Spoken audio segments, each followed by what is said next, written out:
Y un saludo especial a mis amigos de YouTube. En el día de hoy vamos a hablar sobre la hiperuricemia y la enfermedad de la gota. Pero antes no olviden suscribirse, compartir, marcar la campanita para que les notifique y comenzamos.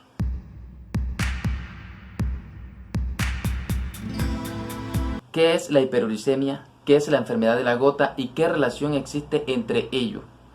Pues la hiperuricemia no es más que la elevación del ácido úrico sérico, es decir, el ácido úrico en sangre, por encima de dos desviaciones estándar establecido por la edad y el sexo.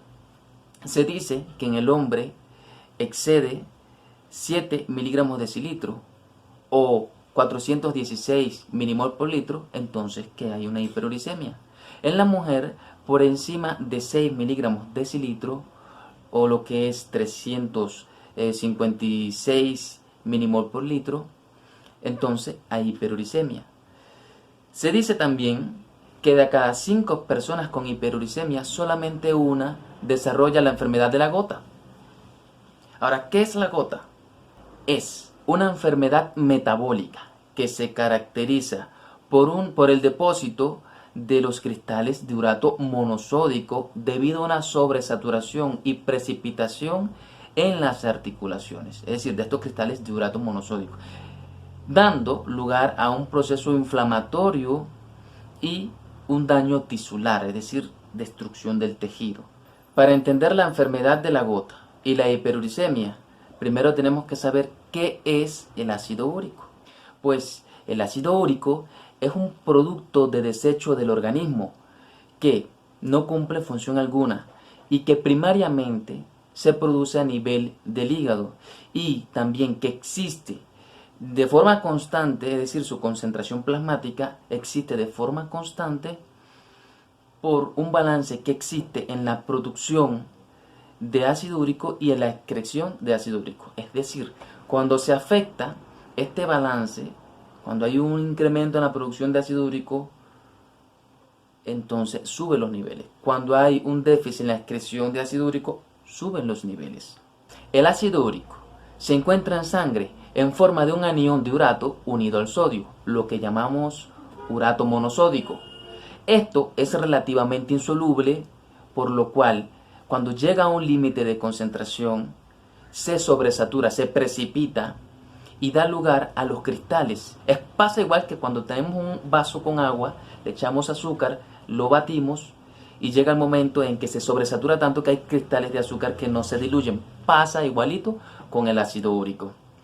Cuando pasa los niveles máximos de 7 miligramos de decilitro, lo que es 416 milimol por litro, entonces comienza la precipitación o sobresaturación del ácido úrico, dando lugar a formación de pequeños cristales de urato monosódico, lo que ya expliqué anteriormente, un anión de urato con una partícula de sodio formando ese cristal.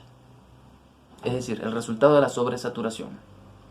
Esta pequeña partícula puede viajar por todo el organismo a través de los vasos sanguíneos, depositándose principalmente en donde, en las articulaciones y en los tejidos, provocando un daño tisular. Es importante reconocer que el proceso de la precipitación o sobresaturación de los cristales de urato depende de la edad del paciente, del nivel de acidez, es decir, del pH, depende de la temperatura. A menor temperatura, mayor precipitación. Bueno, hay trastornos que dan lugar a una sobreproducción de ácido úrico y trastornos que dan lugar a un déficit de la excreción.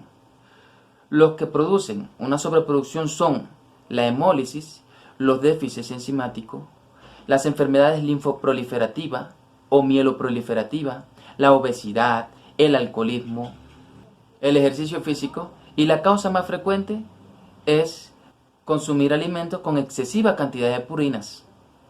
Y los trastornos que dificultan la excreción del ácido úrico, entre ellos tenemos la insuficiencia renal, la diabetes insípida, la hipertensión arterial, el hipotiroidismo, entre otras enfermedades. Se habla de una clasificación etiológica para la gota como enfermedad. Se dice gota primaria cuando no se conoce una causa, un daño orgánico o algo específico que produzca esa hiperuricemia. Y gota secundaria cuando sí se conoce el factor. Es decir, secundario a una insuficiencia renal, secundario a un hipotiroidismo, secundario a muchas cosas, secundario a una intoxicación por plomo, secundario a drogas, consumo de drogas que aumentan los niveles de ácido úrico.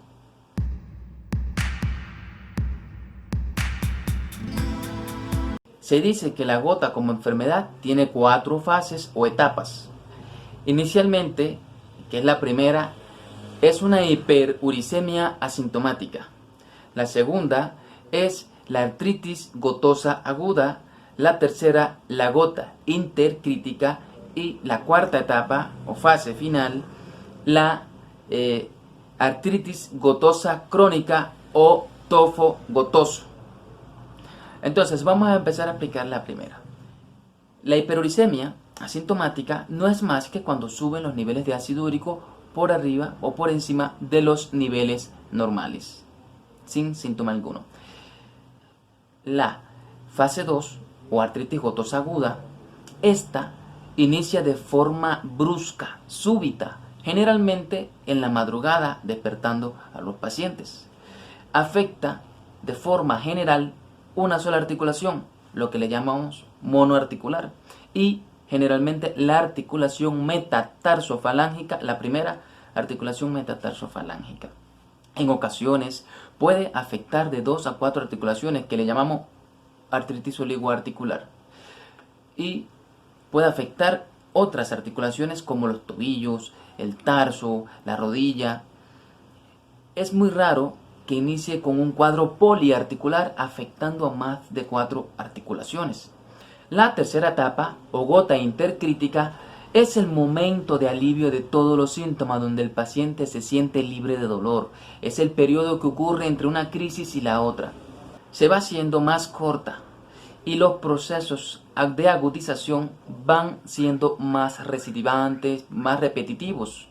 Entonces, la cuarta etapa, que es la artritis crónica gotosa o el tofo gotoso, este aparece a partir de los 10 años con la enfermedad y es el resultado de un tratamiento inadecuado o de un diagnóstico tardío, y coincide con la aparición de los tofos, que son nódulos de diversos tamaños, indoloros y duros, y estos se depositan en particular cerca de lo que es las articulaciones, alrededor de las muñecas, en la inserción del tendón de Aquiles, en la pared de las arterias, en las válvulas cardíacas.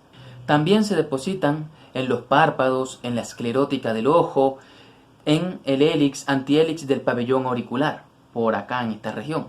Entonces, cuando estos se depositan a nivel de la dermis, se pueden fistulizar y observarse fácilmente el contenido tofáceo, que es de color blanquecino, con un aspecto de consistencia, mejor dicho, caliza, y estos crecen si se mantienen los niveles de ácido úrico elevado. Si se mantienen normalizados, con el tiempo disminuyen de tamaño hasta desaparecer.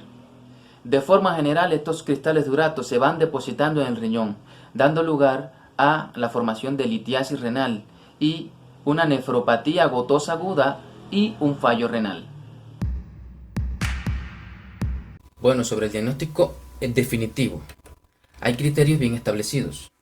Como tal, la hiperuricemia es un concepto de carácter bioquímico y la gota ya es una entidad clínica, un concepto de carácter clínico porque se refiere a una enfermedad que es la artritis gotosa. Hay varios criterios según el Colegio Americano de Reumatología: presencia de los cristales de urato en el líquido sinovial y los tofos, donde se haya demostrado la existencia de los cristales de urato. Con uno o con el segundo criterio se da el diagnóstico definitivo. Entonces, también tienen otros hallazgos clínicos, radiológicos, analíticos, que con 6 o más que presente el paciente, entonces se dice que también tiene la artritis gotosa. Estos criterios son más de un episodio de artritis aguda, el desarrollo de inflamación articular máxima dentro de 24 horas, que la afección articular afecte una sola, es decir, monoarticular, que haya presencia de eritema en piel que recubre la articulación inflamada, Dolor e inflamación en la primera articulación metatarsofalángica. Esto es fundamental en el cuadro clínico. Que afecte de forma unilateral precisamente la articulación metatarsofalángica. Puede afectar de forma unilateral el tarso. Cuando se sospeche de tofo, el paciente presente hiperuricemia, que presente tumefacción asimétrica radiológica en partes blandas o que presente quistes subcorticales sin erosiones, demostrado de forma radiográfica. También que el cultivo de líquido sinovial es negativo.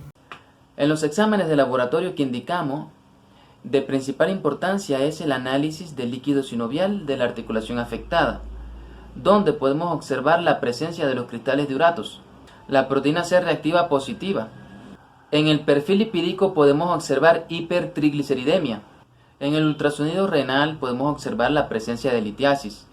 La radiografía articular inicialmente puede mostrarse sin alteraciones, pero en los casos del tofo gotoso podemos observar una lesión erosiva en forma de sacabocado, principalmente en la primera articulación metatarsofalángica.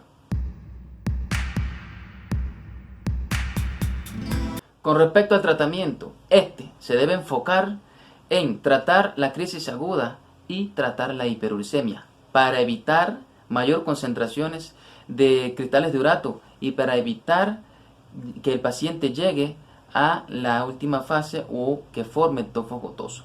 De forma general, para tratar la gota y la hiperuricemia, tenemos que actuar sobre la dieta adecuada y saludable, evitar el consumo de bebidas alcohólicas, control del peso corporal. Si se trata de un obeso, llevarlo a su normopeso.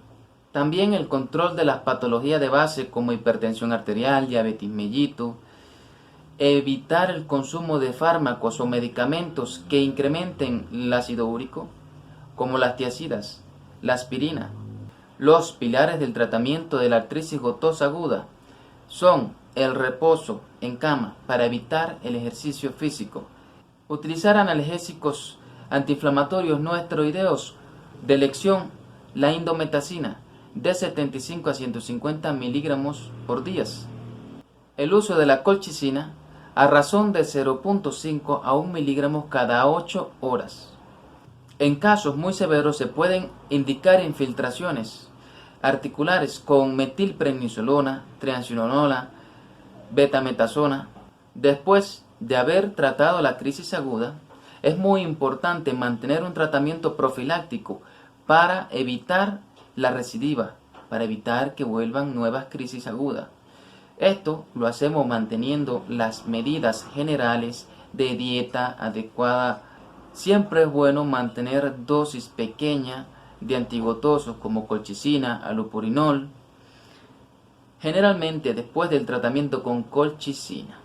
A los 6 meses sin haber presentado una crisis, podemos suspender la colchicina y pasar a usar el allopurinol a razón de 100 a 300 miligramos por día. El tratamiento del tofo gotoso lo vamos a prolongar por 1 año. En la actualidad se hablan de procederes quirúrgicos menores para retirar los nódulos tofosos. Y para terminar vamos a darle respuesta a la siguiente interrogante. ¿Hiperuricemia es lo mismo que la gota como enfermedad? Pues no es así. Existen criterios bien definidos para dar un diagnóstico positivo de la gota como enfermedad. Sin embargo, hay que reconocer que la hiperuricemia sintomática es parte del proceso, pero no constituye la enfermedad. Acuérdense de que cada 5 personas con hiperuricemia, solamente una desarrolla la enfermedad gotosa. Y entonces, hasta aquí este video. Un saludo a todos mis amigos de YouTube. No olviden compartir, suscribirse. Un saludo. Chao.